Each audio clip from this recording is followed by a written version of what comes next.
2 weeks before my wedding, our photographer emailed me with a question that made no sense.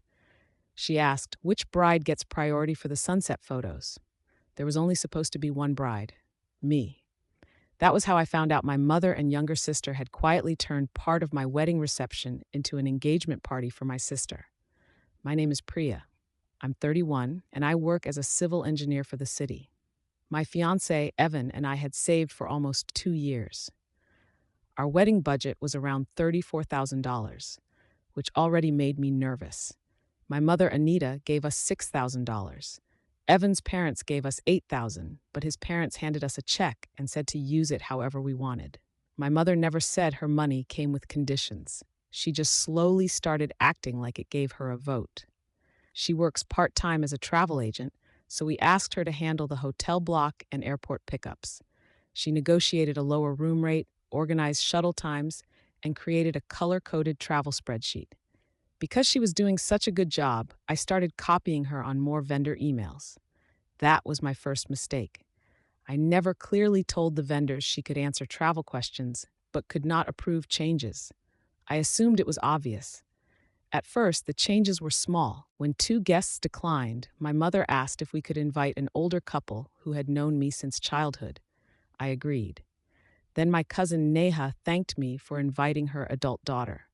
I had not invited her. My mother claimed she thought I had changed my mind.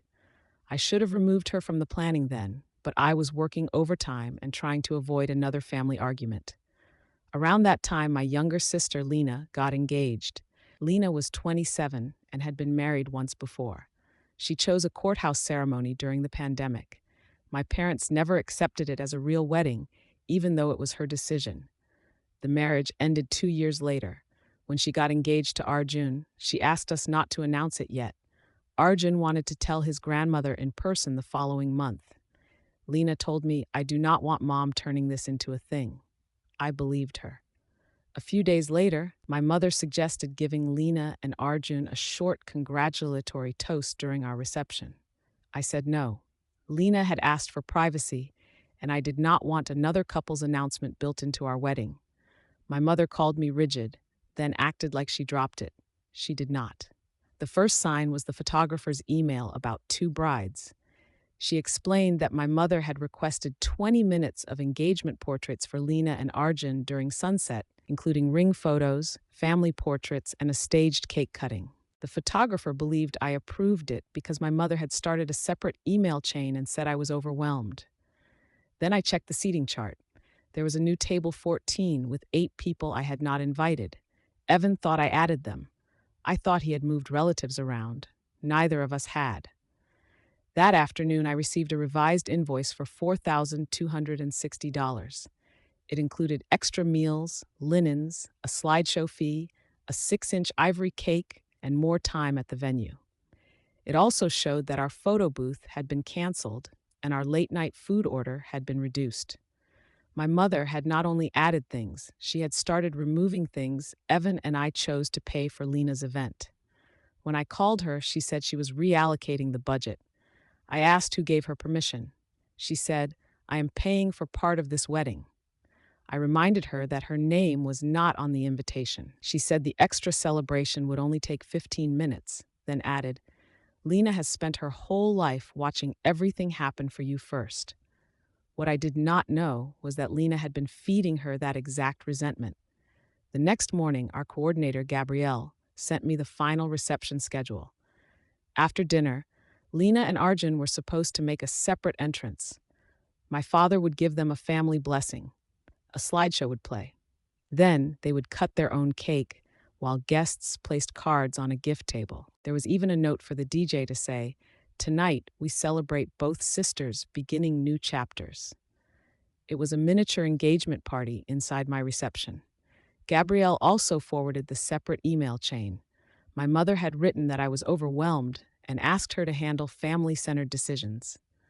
Then I saw something worse. Lena was included in several messages. She had sent childhood photos for the slideshow. She gave my mother the names for table 14. She picked the entrance song and sent the photographer details about her ring. One message from Lena said, Priya will say no if you ask her directly. Another said, If the relatives already book rooms, she will not make them leave. The worst one said, "Please do not make it look like this came from me." Lena had been playing both sides. To me, she acted embarrassed and begged for privacy. To my mother, she acted hurt and overlooked until my mother felt obligated to rescue her. Then she made sure my mother would take the blame if everything fell apart. I called my father. He claimed he knew nothing about the cake, slideshow, or extra guests. Then I asked why his name appeared beside family blessing.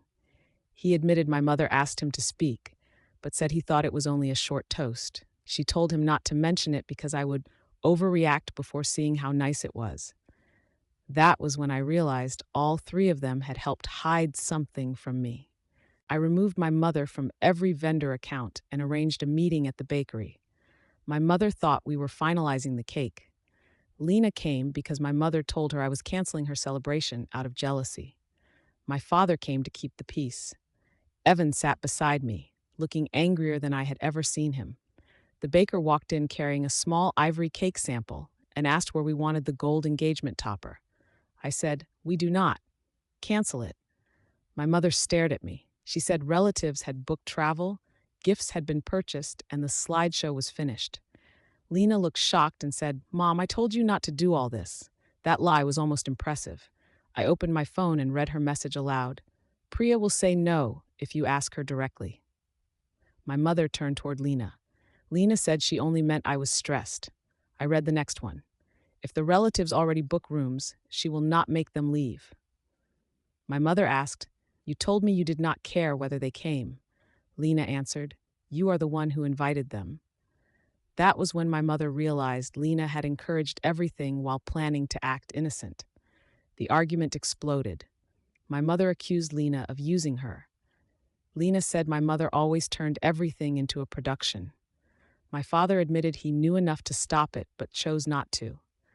Then my mother turned to me and said, "You have always had everything. One evening could not be shared." I told her, "You were not sharing my wedding. You were replacing pieces of it."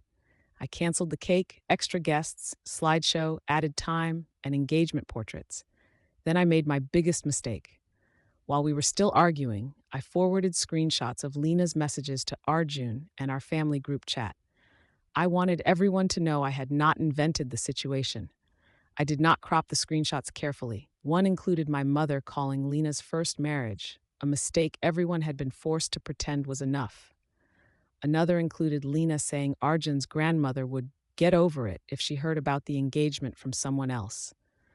Arjun called Lena immediately. By that evening, relatives had forwarded the screenshots outside the group chat. Someone congratulated Lena publicly online. That was how Arjun's grandmother learned about the engagement. Arjun did not end the engagement, but he told Lena he needed space and canceled their engagement dinner. My mother withdrew the remaining $2,000 she had promised us. She also refused to contact the extra guests and explain that their invitations had never been approved. 4 of them still arrived at the hotel the night before the wedding. One brought an engagement gift. Another had paid for a non-refundable train ticket because my mother told her she was officially invited. The hotel called me during our rehearsal dinner. My mother's response was, "You wanted control. Handle it." Several relatives skipped the rehearsal or left early. 5 did not attend the wedding at all, even though we had already paid for their meals. Between cancellation fees, unused catering, lost deposits, and my mother's withdrawn contribution, the conflict cost us more than $3,000. We lost the photo booth and late-night food station anyway. The wedding still happened. It was beautiful, but every time I looked toward my family's tables, I saw empty chairs and people whispering. Lena attended the ceremony, sat near the back, and left after dinner without speaking to me. My mother came but refused to give her welcome speech. My father gave a short toast instead. A month later, I apologized to Lena.